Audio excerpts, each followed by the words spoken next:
Ma van a 22. születésnapi bulim, és az összes barátommal a tudtuk nélkül különböző trendet fogok megcsináltatni. Sziasztok, én Jászmin hercegnő vagyok, és szerintem technós fiú lesz a legrészegebb. Sziasztok, én Vilma vagyok. Szerintem én egy gránátalma lennék, mert olykor, mikor Naruto felbosszant, pont annyira vörös a fejem. Ez a felsőn az H&M-es, a nadrág az Aritzia, ez pedig Zarás. Ja, van meg magasságú is, szintén. Jó, de koszos, ez ne rakd bele, Tom. Sziasztok, Hannah Montana vagyok, és a kedvenc táncmozdulatom ez.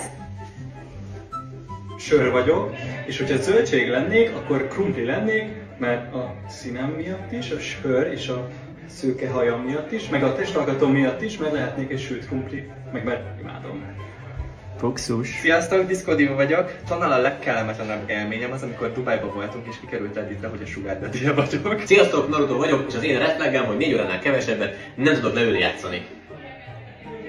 Mondjuk ez szomorú. Hangpróba. 1-2.